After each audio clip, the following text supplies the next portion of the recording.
Hello beautiful people, welcome back to my channel. This is Bamari. In this tutorial I'm going to show you how to make this beautiful hip exaggerated dress for kids, and I'm also going to share you the secret to make your hip exaggerated dress standing firm like this without collapsing. If you are interested in this, ensure you watch to the end of this video. Thanks for watching.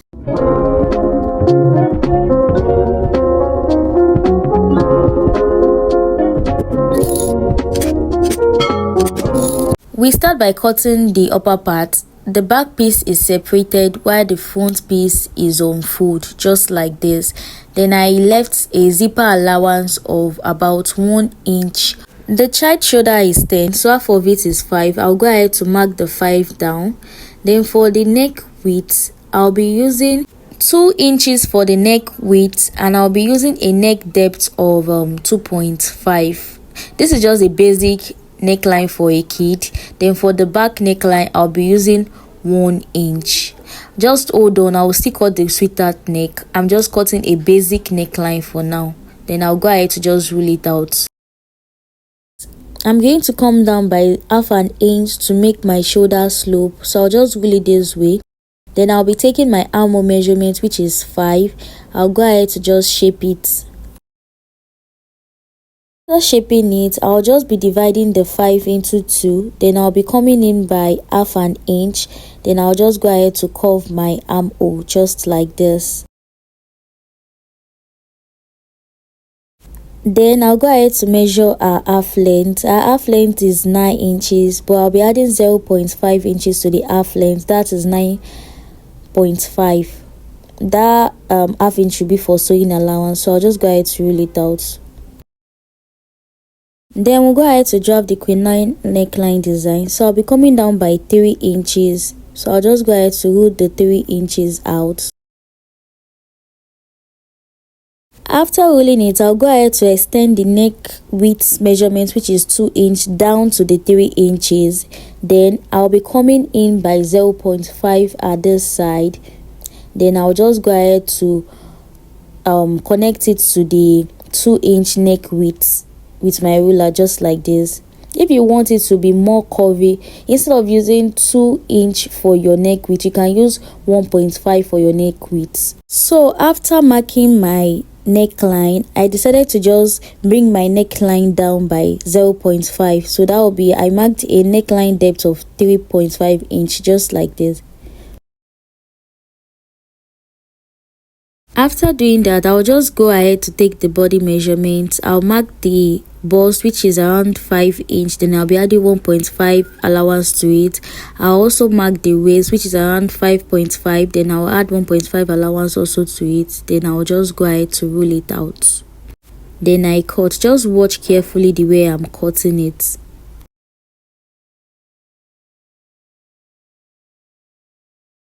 Then I'll go ahead to cut our back neckline all together. Then I'll cut the shoulder slope. Then I'll be cutting only the front armhole.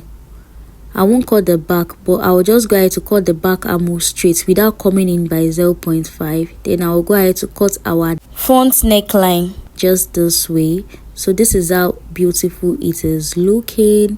So we are done with the cutting of the upper part of the dress. You can see it is 3.5 I used for the depth of the front neckline.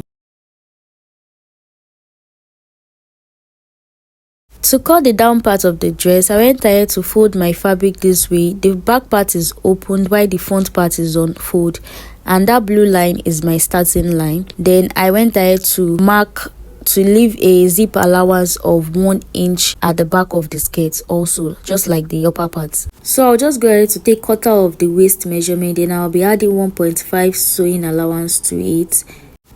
From there, I'll be coming down 5 inches to take my hip measurement. Then my hip is around 5.6, so I'll be adding extra 4 inches for the exaggerated hip. So I'll add it to it. Then I'll use my curve rule to curve it in, just like this. To measure the full length of the gown, the full length is 23.5. So we're going to remove our half length, which is 9 inch from 23.5, so we have 14.5. Then we'll be adding extra 2 inches for folding or hemming allowance, so we'll have 16.5. so we'll just go ahead to mark 16.5 and roll it out. So I'll just go ahead to chalk the sides from the hip to the hem line, because the same measurements we have at the hip, that is what we're going to have at the hem line. So the down part is easy. Just take your waist measurements, add 1.5 to it, come down 5 inches, take your hip measurement, add 4 inches to it, and the same thing you have at your hip, you have it at your hem line, and you add 2 inches below your hem line for folding or hemming allowance. So that's it for the skirt. So I'll just go ahead to cut it out now. So at the upper part, I'll be leaving like half inch for the joining allowance at the upper part. So I'll just go ahead to remeasure the length of the down part, which is 14.5. So I'll just go ahead to notch where the folding allowance is going to start at the side. So this part here, we'll just be folding it in like this. We'll be turning it with our lining in. So at this tip here, I'll go ahead to notch it. So on that, at this point, this is where I'll be folding it. After cutting, this is how our fabric is looking.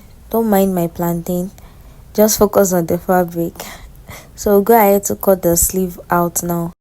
Now for the sleeve, I can either decide to cut a very long strap of my armhole times 2.5, or I cut it in a circular 360 form. So this is the fabric I cut. So I'm going ahead to fold it into 2, then into 4, this way. So I want that to put your fabric. To get the amount of fabric you need, you'll be adding your radius to the length of your fabric. So I'll just try to pin it down. So this is how it's looking. I folded it into 4 and I pinned it down.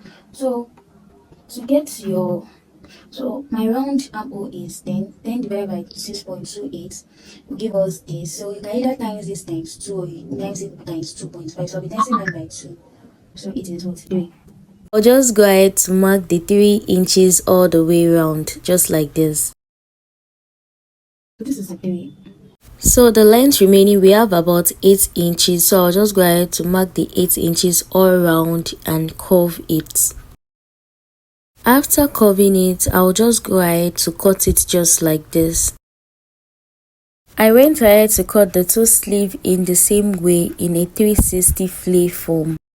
This is how the sleeve is. So I'll just go ahead to add elastic to the bottom part and I'll gather it at the top to the dress.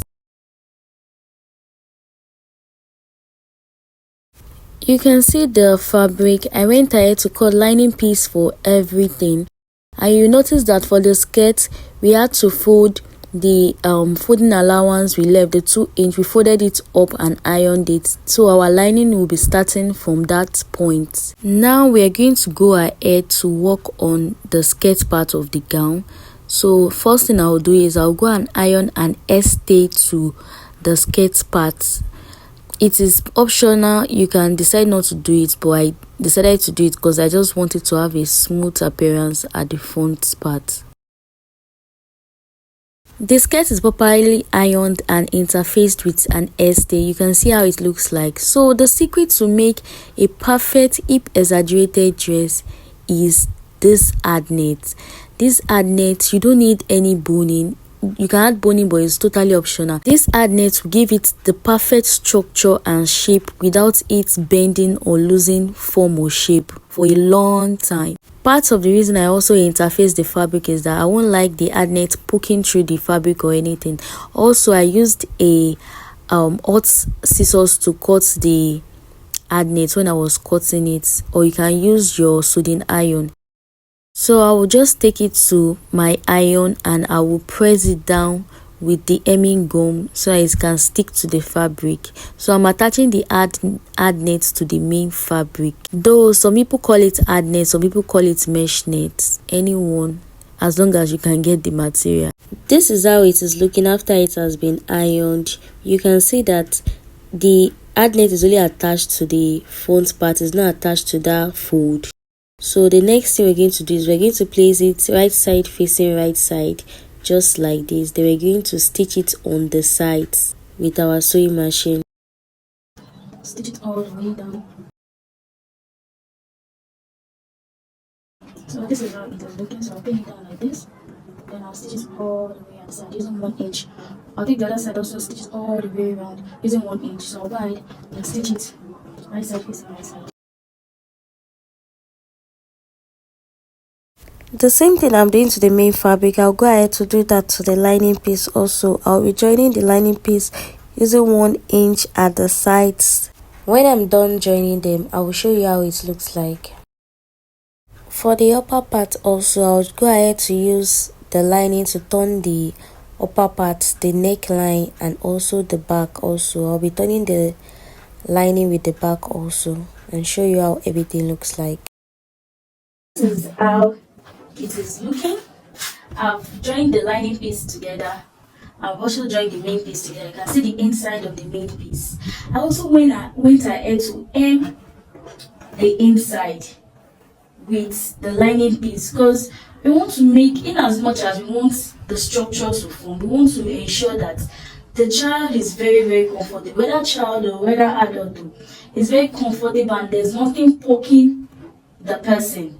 So I just went ahead to use hemming gun on the edges, did the same thing inside also. Can you see? And you can see it's already giving structure. Like, see, it's already giving structure. Can you get the picture? It's already giving what structure without even adding any boning.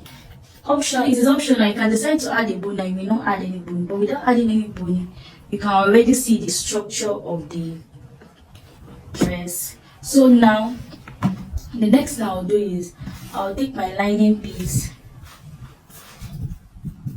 I'll place it inside like this. So I'll go ahead to join my line. I'll join this part to my lining piece all the way. So I'll stitch my lining piece on it all the way, and at the side also I used to turn it in, and I'll show you how it looks like. So the same thing for the main fabric. I went ahead to just join the upper part of my main fabric. I joined it at the side and at the shoulder.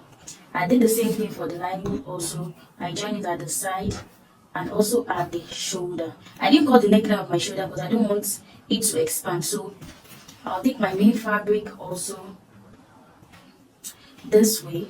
I'll pin it all together. Then I'll go ahead to shape my neckline and close the back part. So I'll go ahead to close the neckline of the back to this area, and I'll also be turning the neckline. So I'll turn it and show you how everything looks like. So this is how it is. I've gone ahead to turn it with the lining for the upper part. I've done it with the lining, so I'll be ironing it. You can see this is the neck part. I've done it with the lining, so I'll go ahead to iron it. Also, this is the back part. So I've stitched our lining on it.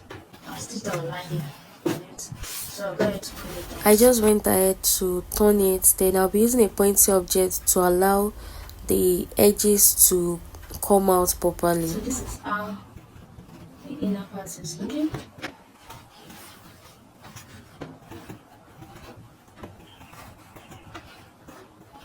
This is how the outer part is looking.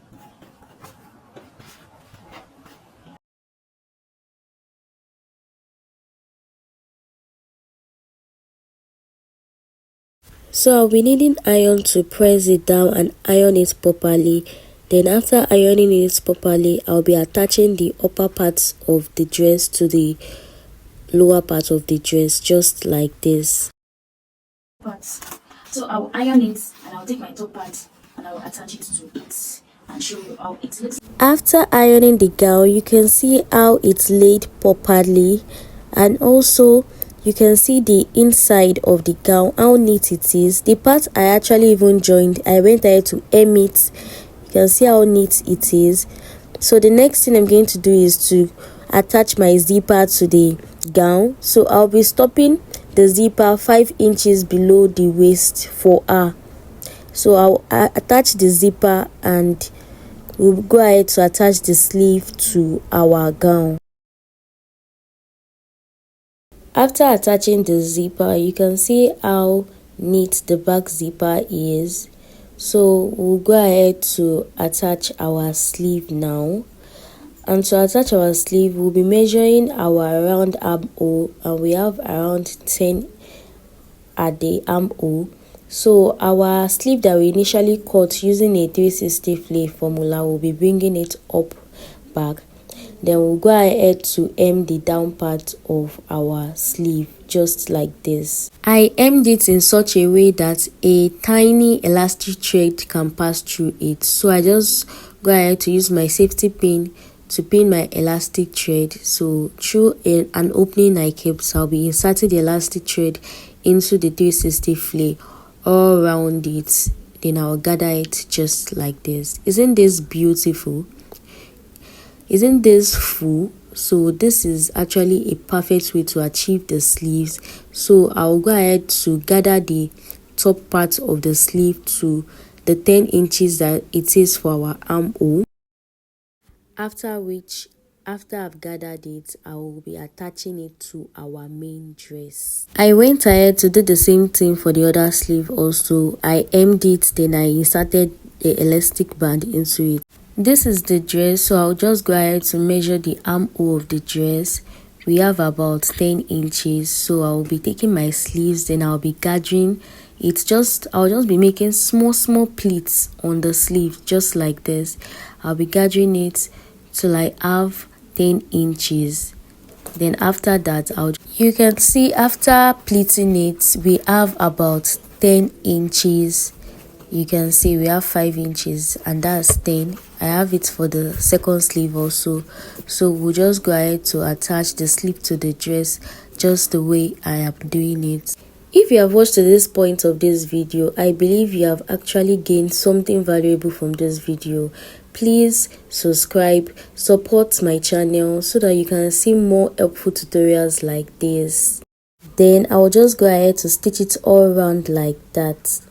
I went ahead to embellish the dress and add some little beadings on the sleeve just like the picture. Beautiful is an understatement. This gown came out perfect. Following the method I used in this tutorial, you will have a perfect exaggerated hip dress that will not collapse and would remain structured for a very long time. So would you be trying this tutorial or making this dress for a kid, a pretty kid? Please like and subscribe, comment and share to see more beautiful videos like this. Thanks for watching to the end. See you in my next video. Bye.